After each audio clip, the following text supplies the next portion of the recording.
Boa tarde a todos. Começo por saudar a presença do Sr. Presidente da República. Ela reconhece e permeia o trabalho exemplar de um jornalista que, ainda jovem, tem já tanto caminho andado. Este livro é o resultado desse caminho, percorrido com brio, talento e coragem, por alguém que desde o início sabe ao que vai. Mário Cruz, a quem agradeço o convite para a apresentação deste livro, não foi surpreendido por um tema, digamos, inesperado, numa qualquer deriva sob a luz intensa de África. Procurou avidamente estas imagens, lutou bravamente por elas, correu riscos muito sérios para as obter. Há uma luz da África e ela pode até cegar-nos. Mário Cruz escolheu a escuridão, o caminho da sombra. Mas a escuridão tem muito que se veja. Não me refiro à escuridão de quando falha a luz elétrica, e sabemos o quanto esse é um quadro frequente em África, também em Dakar, uma das cidades por cujos labirintos este livro nos leva no mais esconso do escuro. Este escuro cresce no avesso dos dias banhados pela luz da África, pois há uma luz da África. Eles vagueiam pelas ruas, obrigados a praticar a mendicidade 8 horas por dia, assim enriquecendo os marabus que os submetem a maus tratos físicos, incluindo violações, e muitas vezes os mantêm acorrentados no interior das daaras. Esta é uma realidade da qual se tinha um conhecimento apenas difuso. Não havia imagens que comprovassem a escala do terror que permite manter uma poderosa máquina de enriquecimento sustentada justamente na escravatura infantil. Um jornalista senegalês tinha conseguido fotografar com um telemóvel o interior de uma destas ditas escolas corânicas, mas teve o descuido de assinar a reportagem, cortaram-lhe as mãos. É conhecido um outro caso de um repórter da televisão dos Estados Unidos que tenta há 3 anos, sem sucesso, imagens do interior das daaras. Lá onde existe a maior mesquita da África, crianças acorrentadas. Por causa dessa imagem, ele rompeu um acordo e teve de sair atribuladamente da cidade por estradas de terra batida em direção a Dakar. Ele vos dirá as consequências felizes que este trabalho teve, entretanto, e não me refiro já apenas ao prémio internacional que lhe foi justamente atribuído, mas àquilo que mudou por causa deste livro no cotidiano das crianças perdidas de Dakar. Mário esteve 3 semanas e meia no Senegal, 2 semanas em Bissau. Lembras-te da luz da África, Mário? E do sol do Senegal?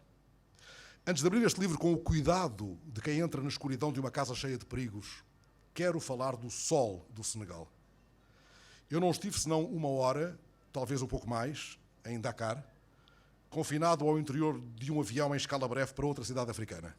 Da janela do avião, estacionado na placa do aeroporto de Leopoldo Senghor, não vi sequer os braços desesperados do baobab, aquela árvore que, segundo uma velha lenda da África, cumpre um castigo dos deuses e por isso parece ter sido enterrada pela copa, estando as raízes erguidas ao alto como braços em desvario. O que retenho de Dakar é o bafo de calor que me cortou a respiração quando me aproximei, por breves instantes, da porta aberta ao fundo do avião.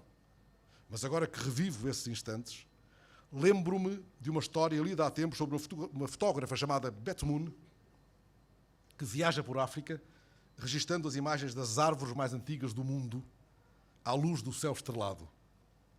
Durante o dia, ela caminha ao lado de um guia que vai marcando com pedras as árvores selecionadas.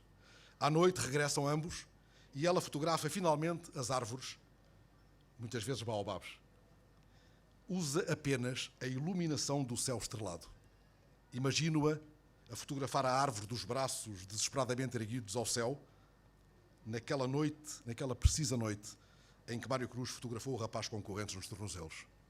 O rapaz assustado ergue no escuro os seus braços de baobab, aflito.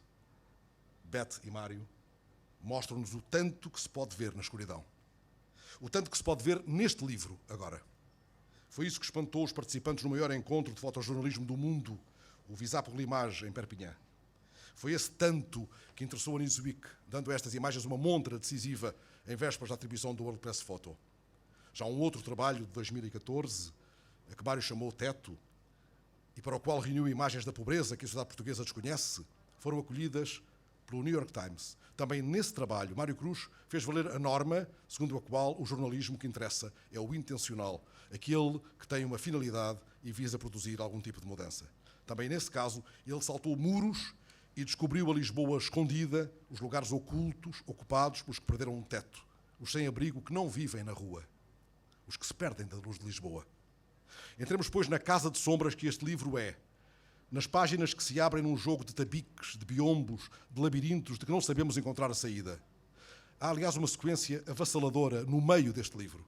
É aquele momento em que passamos do escuro absoluto, da noite em pleno breu, para um assomo, um leve assomo de luz, uma espécie de luminescência irradiada, talvez do chão, onde se alinham corpos de crianças. São talibés que dormem amontoados naquele chão de uma Daara em São Luís. Nesta Daara, que alberga 30 crianças, não há água nem luz elétrica. No livro há um lá fora, não menos claustrofóbico, não menos sombrio. Uma espécie de névoa envolve os meninos sonâmbulos junto à ponte de São Luís, ou os que vasculham nas lixeiras a outra face da mesma moeda, ou os talibés que vagueiam pelo cemitério, onde muitos dos seus companheiros de cativeiro e de mendicidade estão já sepultados. É muito escuro cá dentro do livro. Não apenas na página de onde um talibé cego parece fitar-nos com os olhos de onde o sol de Dakar foi engolido para sempre pelo mar. Por vezes, temos de habituar os olhos ao escuro que habita este livro, tal como Mário Cruz habituou os olhos ao que o escuro das Daaras lhe ia revelando. Mário espera, pacientemente espera, escondido, anichado tão perto do sono dos talibés. Já lá está sem que o tenham visto chegar, quando são acordados para a leitura do Corão, quando choram ao recitar o Corão, talvez por pressentirem o chicote que lá vem do castigo. Não se apercebem da sua presença, mas ele vai transportar o que o escuro oculta. Está ali para resgatar o fogo de uma verdade escondida. Não é Prometeu, nem pretende provocar a ira dos deuses, mas o seu olhar queima aqueles que, em nome de um Deus ausente, erguem códigos de desonra. O seu não é o olhar de um anjo vingador, mas o de um anjo da guarda no escuro, se posso dizer assim. Um olhar que nunca abdica do pudor. Terá o talibé cego tateado aquela tábua de caligrafia vagamente iluminada que a algures nos é revelada por Mário Cruz? Chegado a essa página, lembrei-me do cego estrelinho de uma das histórias abençonhadas do Miyakoto. Ele não fazia cerimónia no viver. O sempre lhe era pouco e o tudo insuficiente.